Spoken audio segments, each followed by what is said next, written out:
RPM planning is a way to maximize the results of your life and maximize your sense of fulfillment and joy. It's both. In order to do that, we got to change what we focus on from the question of what do I have to do to what's my outcome? What do I want? What's most important to me? What's the result I'm committed to getting? That one change will change completely how you respond in your life, because it'll change you from focusing where everyone's demanding your attention or what you're afraid of or what might give you pleasure in the moment to what's most important to you. And those, by the way, are the three things that get our focus. If we don't discipline ourselves, what gets our focus? Something we're afraid of, something will give us pain. What's the second thing that gets our focus if we don't pay attention? Something will give us pleasure. It's like, you know what, I'm so stressed out. Oh, that chocolate's looking good. Oh, that, I'm going to go over to have my little coffee, my smocha mocha doka cream, this thing and that thing, and I'm going to escape for a few moments. Because the focus is how to feel good. How to not feel bad, how to feel good. What's the third thing gets your focus? Other people's demands. It's not necessarily there are more demands, it's just that we're accessible to more demands. And if you don't know what you want, and you don't know why it's a must for you to achieve it, and you don't have a plan, I can promise you something. You're going to fit in everybody else's plan. And you're going to wonder why you're stressed. And you're going to wonder why I'm not fulfilled. What is time?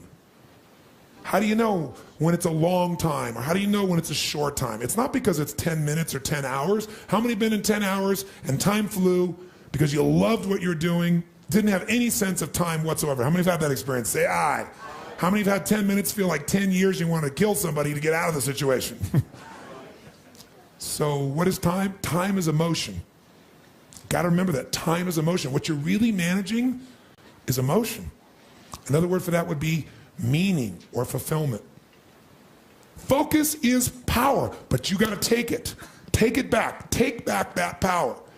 And you got to know when you do have that focus, how to chunk it, how to group it so you're not overwhelmed. Let me show you how to make it simpler. When mass information's coming at you, you get overwhelmed. Most of us are great deletion creatures. We delete most of life. Right now, there are millions of things around you could be focusing on, thinking about, giving meanings to, making decisions about what to do. Millions. And when you think about what it's going to take to do something, usually it takes a lot, and you're not going to want to do it. So I'll do it when? Later. As my Australian friends would say, later. Right? And of course, the problem with doing it tomorrow is when you get to tomorrow, tomorrow is today, and tomorrow never comes. So, and you keep promising yourself. By the way, what does this do to you emotionally when you keep breaking your own promises with yourself? Or you keep failing to do things that you know are important? Does it increase your level of certainty and confidence? No.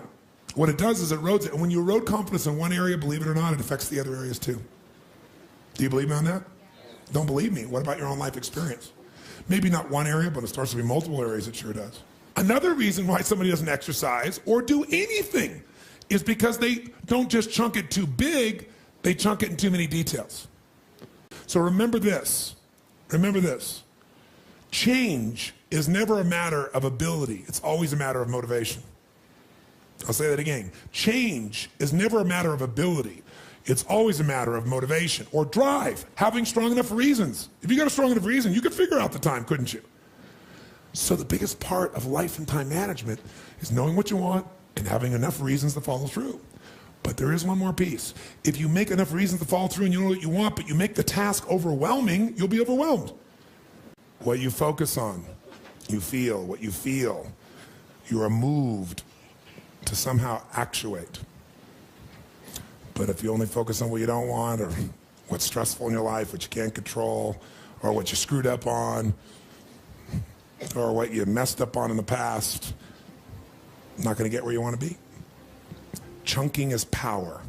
You don't want to over-chunk where you're trying to bite the whole darn thing together. You also don't want to under-chunk where you make a million pieces of something. What is chunking?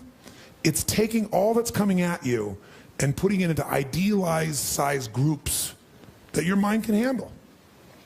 See, science has proven the human brain, consciously, we can only handle what they call 7 plus or minus 2 chunks of information. It's the term that they describe in science, that human beings can only handle 7 plus or minus 2 chunks of information at one time. which is a very complex and over-chunked way of saying most people can only handle 5 to 9 things at once. But even the guy that explained it made it very complex. Here's how I tell you. You want to know what chunking is? Chunking to me is how to turn a lot into a little. Most people take a little and turn it into a lot. Exercising, if you're not doing it, you're turning into a lot. If you do it regularly, you turn into something very important, and it's a few things you do. It really is just as many things, it's just what you focus on, right? And when you're doing something and you're following through, you're focusing on the outcome and why it's important to you. How is easy when those 2 first steps are done? The first value thing about chunking is if you take it out of your head and you put it on paper, whether it be electronic paper or physical, you will have done yourself a great favor. Because when you get in your head, you tend to repeat things over and over. You have a hard time organizing it. And the reason is you're using words in your head and images and sounds. Now, if you can take all these thoughts and words and you can put them into a picture's worth 1,000 what? You just chunked your life instantly better when you make something visual on paper, electronic, or physical. Now, I want to explain to you what I mean by chunking in a moment, but I want you to notice that what he's done is told me things all in kind of a random way. And the brain loves pattern recognition. When you recognize a pattern, you feel certain. Oh, someone starts to look like that, I know what that means. Someone starts to say that, I know what that means. When this and this occurs, the business usually does that. I feel successful. Randomness makes us a little crazy. A certain amount of randomness is great, creates variety. Too much randomness, no certainty, which is a human need. And it freaks you out. So he's so random. Now, this is how the brain works. Randomly, while he's doing the laundry, he's going to think of something. Or he's a business, he's going to think about, oh my God, I got to get the cleaning in time because I got to get to that business meeting. How many have had these wonderful experiences? Say aye. So as a minimum, we need a way to just capture and get it out of our head. He doesn't even have an effective system for that because the system he has right now is electronic and he doesn't know how to run it properly or it doesn't run effectively. Probably the former rather than the latter. But either way, it doesn't work. He doesn't have certainty. Without certainty, you are going to be stressed. Certainty comes first with the ability to know you can at least capture it. The first step I teach people in RPM is you need a capture system. Something to get it all out of your head and dump it in one place where you know it's really there so when it's time, you can at least look at it and figure it out. If you don't have one place where it all goes consistently, and that you have access to. If you do it on your computer at work or you do it on your laptop, but by the time you open it and load it and everything else, you don't have time to even put something in because you forgot what it was, then you got a problem, don't you? You need a capture system that's consistent, at least one core place that it's absolutely there. Second step is once we capture, let's say we captured all these things. This is what it really looks like to his brain the way he does it.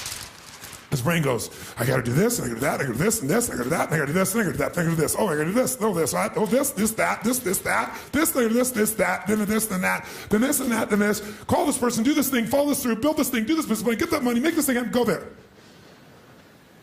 How many feel stressed in your body? Say aye. Aye. So let me tell you what RPM does. You start to look at these things and you say, okay, there's all these things that are important. I've said they're important. I need to take this random stuff that makes me crazy and stressed and find some patterns. Before I figure out what to do, I get to figure out, does all this relate to something I want?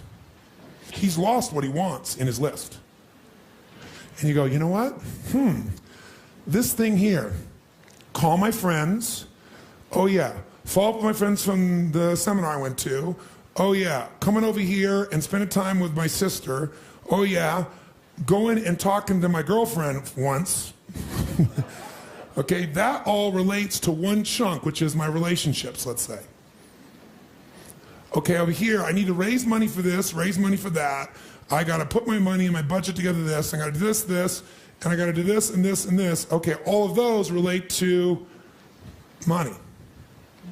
I've just taken 1, 2, 3, 4, 5, 6, 7, 8, 9, 10, 11, 12, 13, 14, 15, 16 things I had to focus on, and now there are 2 things to focus on.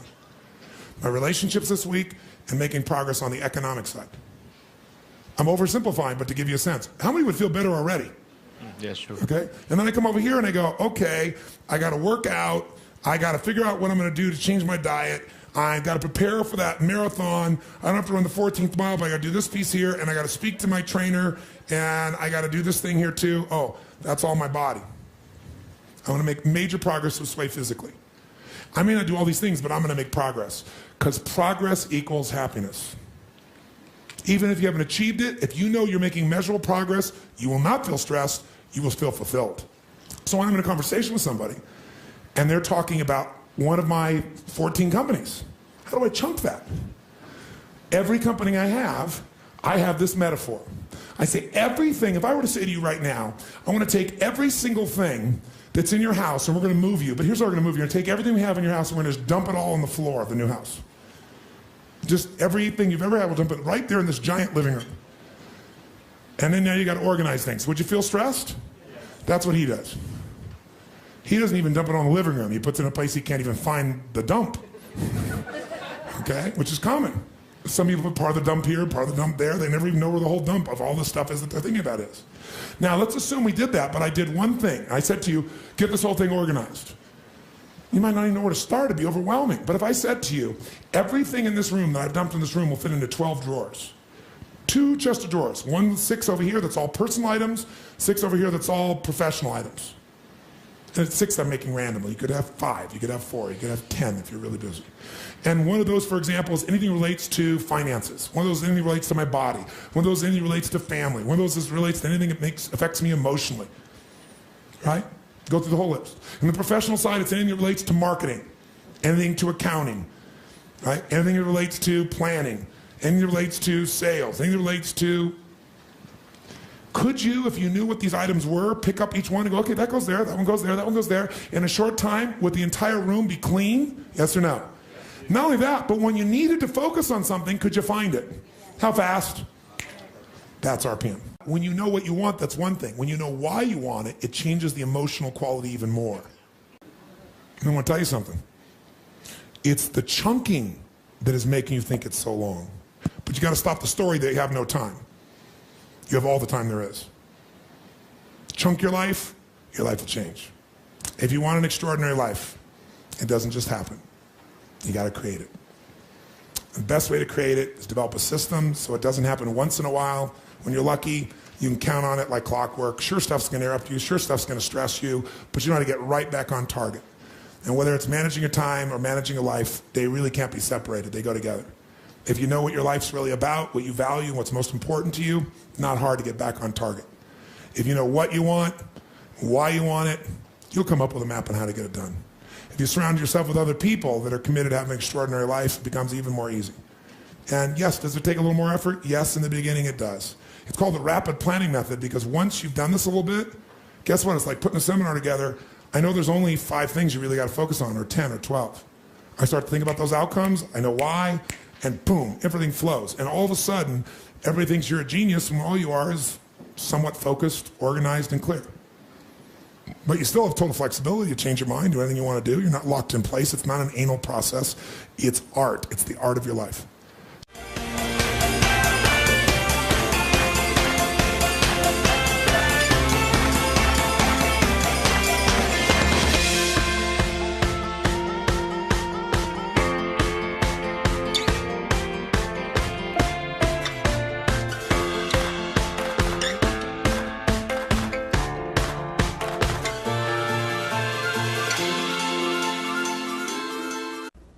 Next subject, personal development.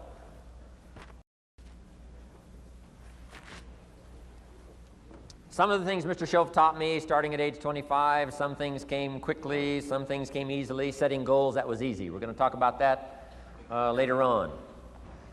But this one I had to struggle with, personal development.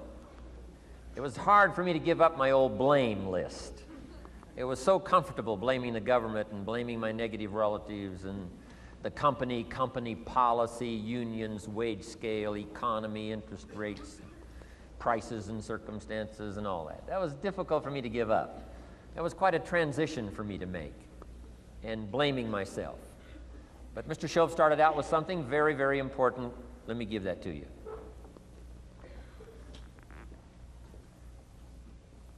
He said, it's not what happens that determines the major part of your future. It's not what happens. What happens, happens to us all. He said the key is what you do about it. It's not what happens, it's what you do about it. And he said if you will start that process of change, Do something different the next 90 days than you did the last 90 days, like picking up the books to read. Do something different, like the new health disciplines, relationship with your family, whatever it is, doesn't matter how small it is. If you'll start doing different things with the same circumstances, since we cannot change the circumstances, but we can change ourselves. We can change what we do. And then he gave me another secret to success when he said, what you have at the moment, Mr. Rohn, you've attracted by the person you've become. What you have at the moment, you've attracted by the person you've become.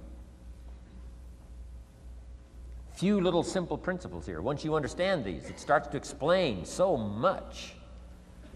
Now, sometimes it's a little tough to take, blaming yourself instead of the marketplace, taking responsibility instead of putting it off on someone else. That transition sometimes is a challenging mission. And this one was a little tough for me. He said, Mr. Rohn, you've got pennies in your pocket, you've got nothing in the bank, the creditors are calling, you're behind on your promises. And he says, here's how that occurs. You've attracted, up until now, you've attracted the things to you because of the person you've become. Now I said, well, how can I change all that? He said, very simple. If you will change, everything will change for you. You don't have to change what's outside. All you've got to change is what's inside. To have more, you simply have to become more. And then he said, don't wish it was easier, wish you were better. Don't wish for less problems, wish for more skills. Start working on yourself, making these personal changes. And he said, it'll all change for you. So let's talk a little bit about personal development. That extraordinary adventure I undertook starting at age 25. And I've never ceased that adventure. I'm still going for it. In the 90s, I want to get better and better. I want my craft to get better, my business operations to get better, the things I do to get better. Because once I put this simple formula, I'm telling you, it's easy to figure out where the problem is if you go to work on it. Now, let's talk about personal development. And in helping kids understand personal development, I always start with money. Now, money's not the only place to start. Money certainly isn't the only value, but we've all got to start somewhere, and money's something you can count, right? Kids are interested in money, okay? A lot of things are a little tougher to measure, but economics is pretty easy, right? Because you can count. Okay, somebody says, how are you doing? You say, I don't know. Let's count. Now, this is not the only count. I understand that. There's a lot of other things to count. But to see if there may be some errors in your judgment and lack of disciplines in your life, we might as well start with money, because it's so easy to count. So let's just start there and see whether or not maybe we have messed up. Okay. So here's how I explain it to kids. We get paid for bringing value to the marketplace. Key to understanding economics. We get paid for bringing value to the marketplace. Marketplace is also described as reality. Reality, the marketplace. Now, it takes time. It takes time to bring value to the marketplace, but we don't get paid for time. It's very important for kids to understand, as well as adults. We don't get paid for time. Mistakenly, the man says, well, I'm making about $20 for an hour. Not true. Not true. If that was true, you could just stay home, have them send your money. No, it's not true. You don't get paid for the hour. You get paid for the value you put in the time. So we don't get paid for time, we get paid for value. Now, since that's true, here's one of the key questions of the afternoon. Is it possible to become twice as valuable and make twice as much money in the same time? Is it possible to become 3 times as valuable as you now are and make 3 times as much money in the same time? Is that possible? Of course. If you want to really emphasize something, that's a good phrase, Stuart. Of course. Of course. Okay. Now, all you have to do to earn more money in the same time is simply become more valuable. America's unique. It's a ladder to climb. Starts down here, what, about $4 an hour? Big argument last year in Congress about the starting place. Should be 5, should be 5, should be 5. Well, no, it doesn't need to be 5. Why not start with 4? It's a ladder. Right? This is not a bed. This is a ladder. This is a ladder to climb. Starts at $4. Now somebody says, well, should be 5, should be 5. Well, maybe. If you're going to stay at the bottom for the rest of your life, it probably should be 5. But that's kind of a pitiful way to live. Start and not grow. Start and not change. Start and not become more valuable. Hey, the whole scenario of life is to start, number 1, and what? Become more valuable, number 2. So America's a ladder to climb. Starts at $4 an hour, and the more valuable you become, you just keep moving up the ladder. Top income last year, what, 52 million? Guy that runs Disney? Would a company pay somebody for 1 year's work $52 million? And the answer is, of course. This is one of those of course places. Of course. If you help a company make $1 billion, would they pay you $52 million? The answer is, of course. It's chicken feed. I mean, it's not much money. Now, why that much money? Because he has become so valuable. Now, why would we pay somebody only $4 an hour? They're not very valuable to the marketplace. Now, we got to make that distinction, to the marketplace. Might be a valuable brother, a valuable member of the community, a valuable member of the church, valuable member in the sight of God, to the human family, of course, those kind of values. But to the marketplace, which is called what?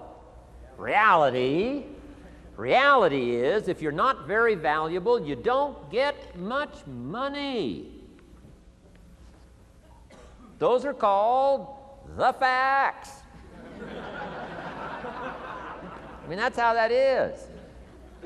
Well, then how do you get more money? Simple answer. Somebody says, well, I'll go on strike for more. Well, here's a major problem with that. Here's a major problem with that. You can't get rich by demand.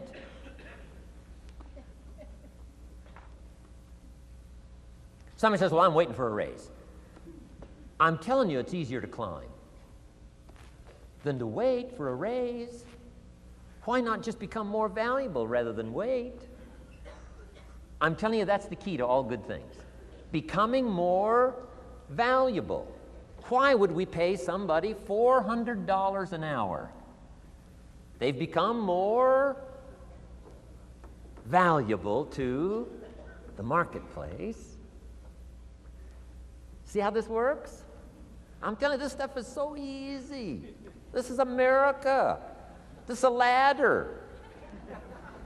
How far is it from 4 to 5? I'm telling you, it's not far. $4 to $5 an hour? If you work for McDonald's, haul out the trash, they'll pay you $5 an hour. If you whistle while you haul out the trash, they'll pay you $5 an hour. I'm telling you. You'll get an extra $1 just for a good attitude. Yay, McDonald's. Wear the hat. Incredible. $5. And then you just keep becoming more valuable, more valuable, more valuable. I got a telephone call 5 years ago. The company said, we're ready to expand internationally. We need some help. I was sort of semi-retired. Right? Looking for the next exotic beach. They said, no, Mr. Rohn, we got a project for you. Right? We're going to expand internationally. We could use your help. Next little while, we'll add some millions to your fortune, make it worth your while. I said, okay. I thought later, isn't that interesting that they called me? My second thought was, of course they'd call me. Who else would they call? I mean, you know, I can get the job done. Now, how come I got a telephone call worth millions? I had become valuable. Now, I'm a farm boy from Idaho. I was raised in obscurity. 1 year of college, and I thought I was thoroughly educated. Made all kinds of mistakes galore. At age 25, the creditors are calling me saying, hey, you told us the check was in the mail. I got pennies in my pocket. I got nothing in the bank. I'm behind on my promises. How come I get a telephone call 5 years ago and it's worth millions? I changed. I changed. I turned my life around. Is it possible to become worth millions? Speaking economically, now there's a lot of values to become, but let's just talk economics. Is it possible to become that valuable? And the answer is, of course, of course. Now let me give you the secret. Shoaff said, here's the secret, Mr. Rohn. Learn to work harder on yourself than you do on your job. Once I got that, it turned my life around. Learn to work harder on yourself than you do on your job.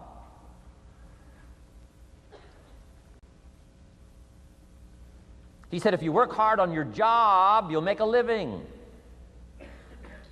If you work hard on yourself, you can make a fortune. Wow. If you would have known me at age 25, you would have said, Jim Rohn's a hard worker. If you'd have known me, you'd have said that.